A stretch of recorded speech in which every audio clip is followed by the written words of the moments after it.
The autumn breeze swept through Chicago's Magnificent Mile, rustling the leaves that clung stubbornly to the trees lining the boulevard.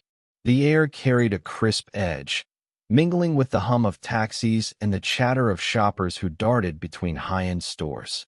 Towering glass facades reflected the late afternoon sun, casting a golden glow over the bustling scene. This was the heart of the city's luxury district, a place where wealth and elegance reigned supreme, and nestled among the designer boutiques stood Jackson Jewelers, a beacon of opulence known for its exquisite craftsmanship and exclusivity. Its sleek storefront gleamed with polished steel and glass, the name Jackson etched in elegant silver script above the entrance, promising treasures within. Nia Jackson stepped onto the sidewalk, her heeled boots clicking softly against the pavement. At 38, she carried herself with a quiet confidence, her tailored trench coat fluttering slightly in the wind. Beneath it, she wore a simple black turtleneck and slim-fit trousers, elegant yet understated, a deliberate choice to blend in rather than stand out.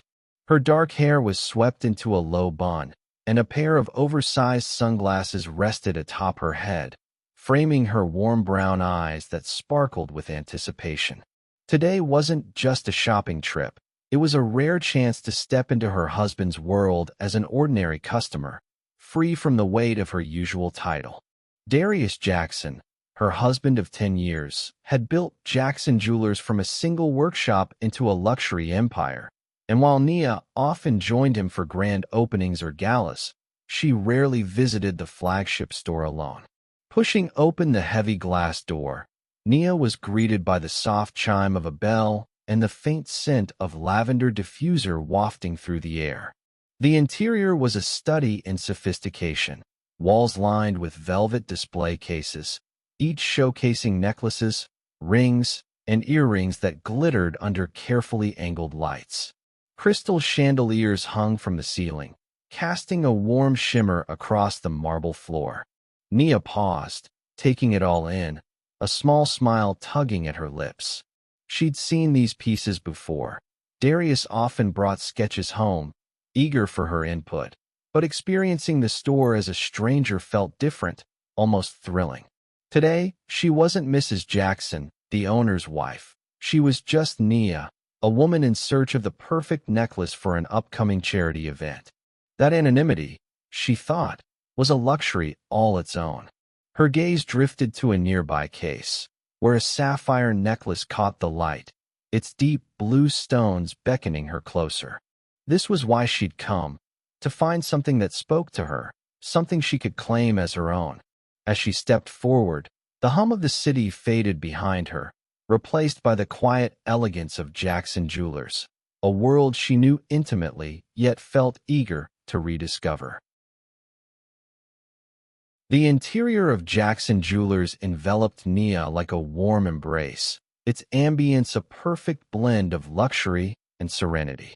The soft clink of a distant glass case being adjusted by a staff member mingled with the faint hum of classical music drifting through the air. Nia moved slowly through the store, her fingers brushing lightly against the edge of a velvet-lined display as she took in the dazzling array of jewelry. Each piece was a work of art, diamond-encrusted bracelets, emerald rings, and gold chains that shimmered with understated elegance. But it was the sapphire necklace in the corner case that held her attention, its deep blue stones set against a delicate platinum chain, catching the light in a way that made her breath hitch. It was bold yet refined, exactly the kind of statement she wanted to make at the charity event. She leaned closer, admiring the craftsmanship. Darius had always had an eye for detail, and this piece bore his signature touch, simple yet striking, a balance of power and grace. Nia smiled to herself, imagining how it would look against her skin, the way it might catch the light under the chandeliers of the event hall. "That's a beautiful choice," a voice said, breaking her reverie. She turned to see Liam, a young sales associate with neatly combed hair and a crisp black vest, approaching with a warm smile. "The sapphires are from Sri Lanka," hand-selected by Mr. Jackson himself. Would you like to try it on? Nia nodded, returning his smile. Yes, please. It's stunning. Liam unlocked the case with practiced ease, lifting the necklace carefully and handing it to her. As Nia fastened it around her neck, the cool metal brushed her skin, sending a small thrill through her.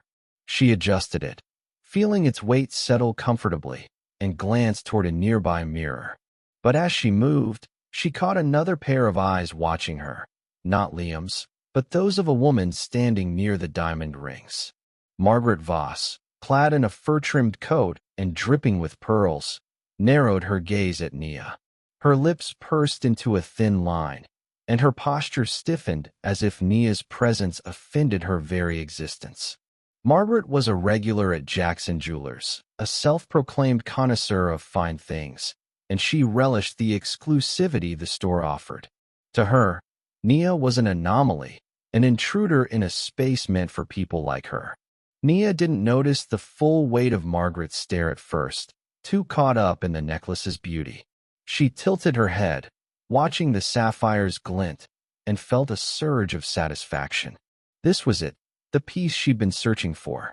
Liam nodded approvingly. It suits you perfectly. Shall I wrap it up? Nia hesitated, savoring the moment. Let me think about it for a minute, she said, her voice soft but decisive. As Liam stepped away to assist another customer, Margaret's gaze sharpened, her disdain growing with every second Nia lingered. The store's quiet elegance was about to be tested. Nia stood before the full-length mirror near the back of Jackson Jewelers, the sapphire necklace resting elegantly against her collarbone.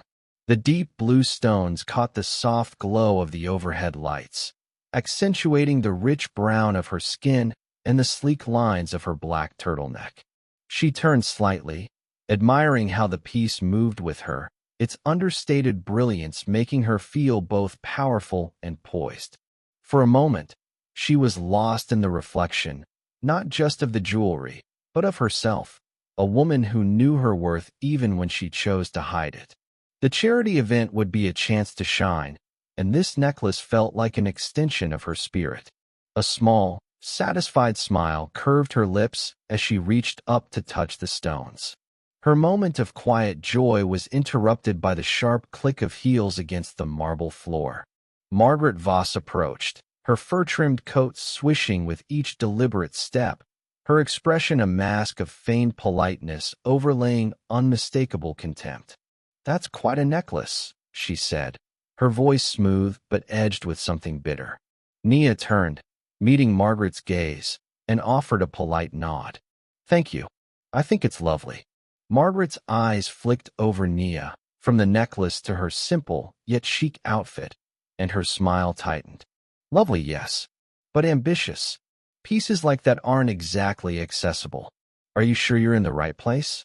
This isn't some department store bargain bin." The words hung in the air, sharp and pointed, but Nia didn't flinch. She'd heard tones like Margaret's before, condescension dressed up as concern, assumptions wrapped in silk gloves. Straightening her posture, she met Margaret's stare evenly. "I'm exactly where I need to be," she replied, her voice calm but firm, leaving no room for doubt. Margaret blinked, momentarily thrown by Nia's composure, but quickly recovered, tilting her head with a patronizing chuckle. "Well, confidence is charming, I suppose. But confidence doesn't pay the bills or the price tags here." She gestured vaguely at the store, as if Nia were a child who'd wandered into a forbidden playground. Nia's jaw tightened, but she kept her expression neutral, refusing to let Margaret's barbs pierce her. "I'm not here to prove anything to you," she said, her tone steady. "I'm here for myself." Margaret's smile faltered, her eyes narrowing as if Nia's defiance were a personal affront. She took a step back, her heels clicking again, but the tension between them thickened like a storm cloud rolling in. Around them, the store's hum continued. Liam assisting another customer, the soft clatter of jewelry being arranged, but Nia felt the weight of Margaret's judgment pressing down. She turned back to the mirror, adjusting the necklace once more, determined not to let this woman steal her moment. Yet in the back of her mind, she knew this encounter was far from over.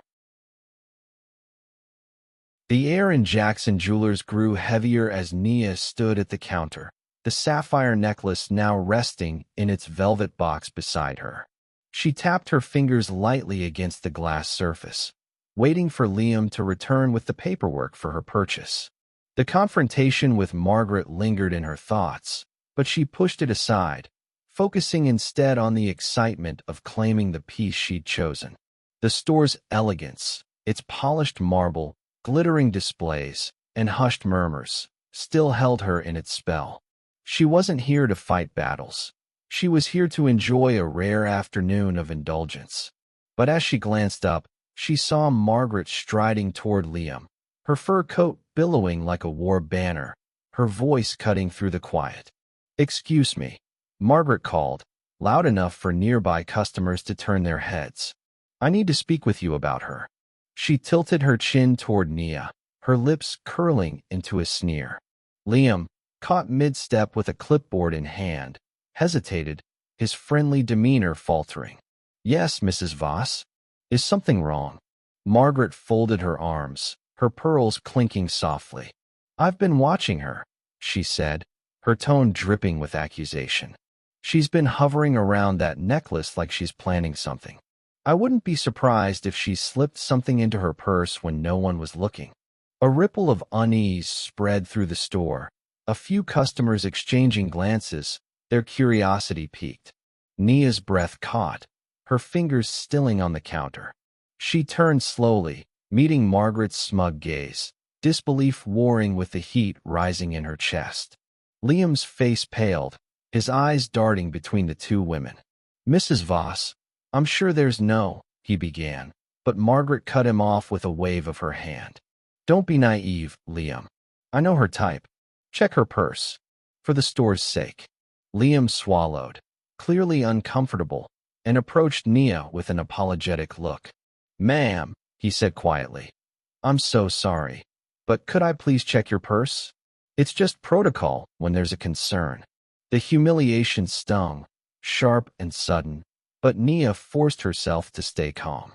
She slid her sleek leather purse across the counter, her movements deliberate. "Go ahead," she said, her voice steady despite the tremor of anger beneath it. "I have nothing to hide." Liam opened the bag with trembling hands, rifling through its contents: a wallet, a phone, a tube of lipstick, a set of keys. Nothing more. He looked up, relief washing over his features. "There's nothing here," he murmured, barely audible. Nia pulled the purse back, her eyes locking onto Margaret's. "Satisfied?" she asked, her tone icy. Margaret's smirk didn't waver. "Check again," she demanded. "She's cleverer than she looks." The room held its breath, the weight of the accusation pressing down on them all.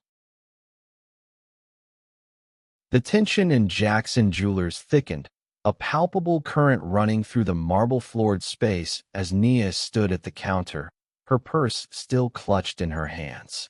The sapphire necklace sat in its box, a silent witness to the escalating drama. Margaret Voss loomed nearby, her arms crossed and her expression smug, as if she'd already won some invisible battle. Liam, caught between his duty and his discomfort, hovered awkwardly, his clipboard forgotten. The other customers, some pretending to browse, others openly staring, created a quiet chorus of curiosity, their whispers barely audible over the store's classical music. Nia's pulse quickened, not from fear, but from the sheer absurdity of the moment. She'd come here for a necklace, not a showdown. Yet Margaret seemed determined to turn her afternoon into a spectacle. "You've checked my purse," Nia said, her voice low but cutting through the silence. "You've found nothing because there's nothing to find. If you have no proof, stop this nonsense." Margaret scoffed, her pearls glinting as she tossed her head. "No proof? Your attitude is proof enough. People like you come into places like this, make a fuss, and walk out with things that don't belong to them. I'm just protecting what's valuable here." The words hit like a slap, But Nia didn't flinch. She stepped forward, closing the distance between them, her eyes locked on Margaret's. "You don't know me," she said, her tone steady and sharp. "And you don't get to decide who belongs here." Margaret's smirk widened, undeterred. "Oh, I know enough. And I'm not afraid to say it." She turned to Liam, her voice rising. "She's trouble, mark my words." Nia's hands tightened into fists at her sides, the humiliation and anger warring within her. She could feel the eyes of the room on her, judging, waiting. But she refused to let Margaret break her. With a slow, deliberate breath, she reached into her purse and pulled out her phone. Margaret laughed, a short, mocking sound. "What's this? Calling for reinforcements? Your little friends won't help you out of this." Nia ignored her, dialing a number she knew by heart. The line rang once, twice, then a deep, familiar voice answered. "Darius," she said, her voice calm despite the storm around her. "I need you to come to the store. There's a situation." She ended the call and slipped the phone back into her purse, her gaze returning to Margaret. "You'll see soon enough," she said coolly. Margaret rolled her eyes, confident in her upper hand, but the room buzzed with anticipation. Outside, the faint rumble of an engine grew closer, a harbinger of the shift about to come. Nia stood tall, her composure unshaken, knowing the tide was about to turn. The soft chime of Jackson Jewelers' glass door rang out, slicing through the thick tension that had settled over the store like a fog. Nia stood near the counter, her posture unwavering, the sapphire necklace still in its box beside her. Margaret Voss lingered nearby, her arms crossed and her smirk firmly in place, oblivious to the shift about to unfold. The other customers, their curiosity now a palpable hum, turned their heads as a tall figure stepped inside. Darius Jackson entered with the kind of presence that commanded silence. A broad-shouldered man in a tailored charcoal suit, his polished shoes gleaming against the marble floor. His dark eyes scanned the room with a quiet intensity, and behind him trailed a discreet bodyguard, clad in black, his earpiece catching the light. The air seemed to still, the classical music fading into the background as all attention converged on him. Margaret, ever eager to assert her dominance, let out a dry laugh.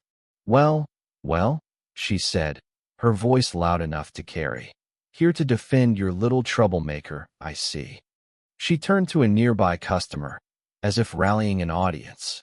"This is exactly why stores like this need better standards, letting just anyone walk in and cause a scene."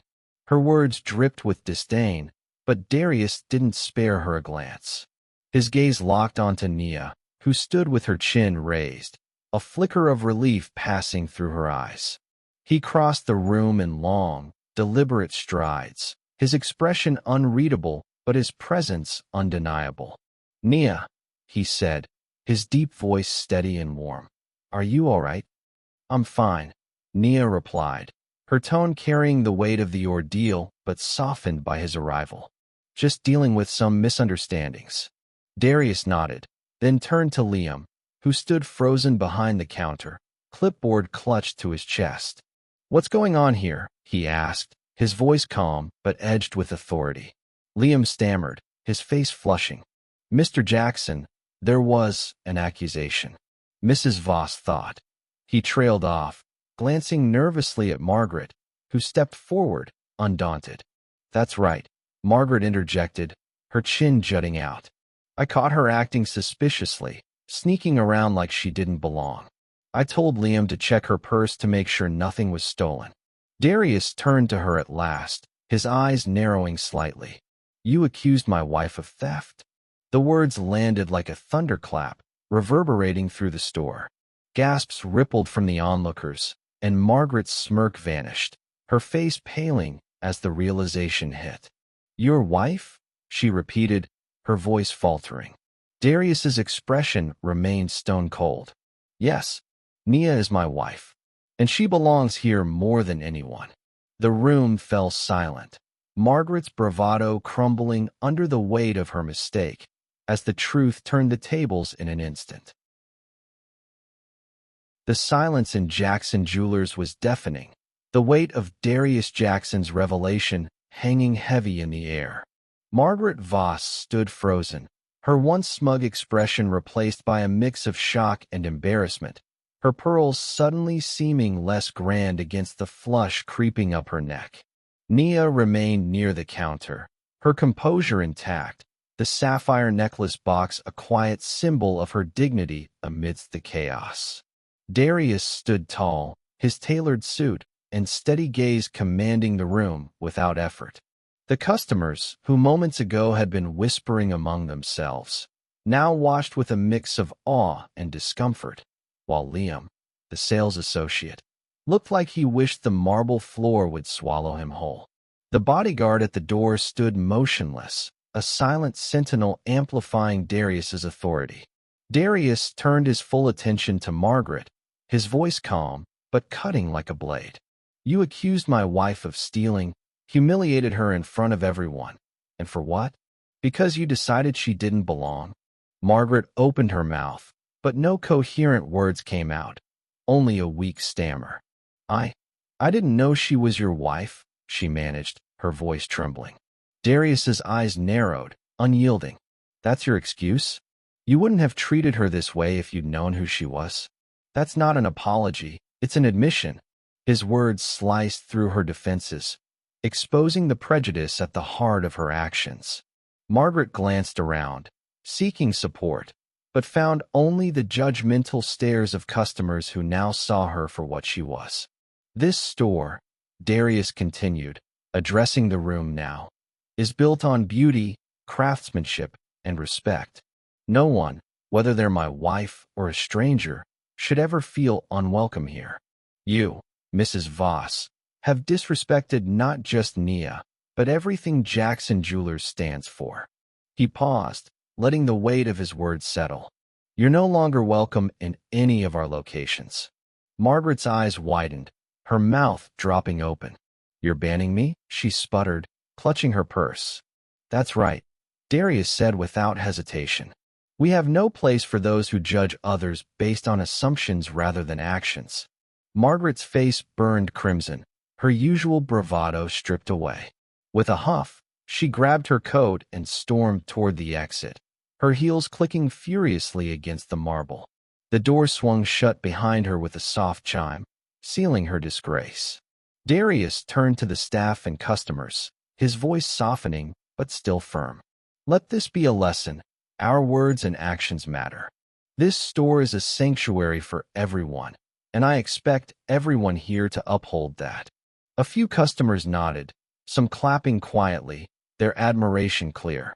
Nia met Darius's gaze, a small smile breaking through her composed exterior as the store began to exhale, forever changed by the stand taken that day. With Margaret Voss's dramatic exit still echoing in the air, Darius gestured toward the back of Jackson Jewelers, guiding Nia away from the curious eyes of the customers and staff. The store's private office awaited, a sleek, modern space tucked behind a discreet door, its walls adorned with framed sketches of jewelry designs, and a single window overlooking the magnificent mile. Nia stepped inside, the sapphire necklace box still in her hands, and sank into a plush leather chair. Darius followed, closing the door with a soft click, the hum of the store fading into a distant murmur. He loosened his tie slightly, his imposing presence softening as he took the seat across from her, his dark eyes searching her face with quiet concern. Nia, he said gently, leaning forward, are you okay? She nodded, a faint smile tugging at her lips, though the tension of the ordeal lingered in her shoulders. I'm fine, Darius. Just rattled, I suppose. He reached out, resting a reassuring hand on hers, his thumb brushing lightly over her knuckles.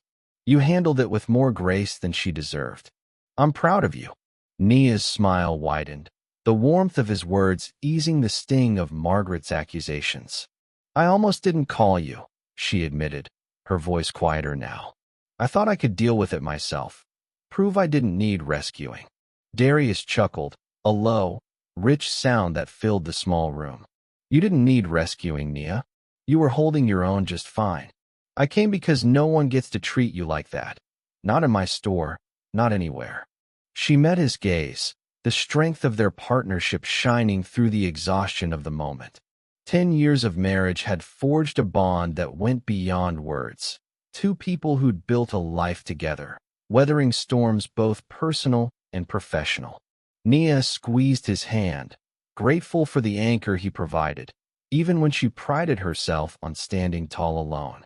She lifted the necklace box, running her fingers over its velvet surface. I still want this, she said, a teasing glint in her eye. After all that, it feels like I've earned it. Darius grinned, leaning back in his chair. You earned it the second you walked in here. That piece was made for you. Literally, if I recall the design meeting. Nia laughed, the sound lightening the air between them. Well, then I'd better make it official.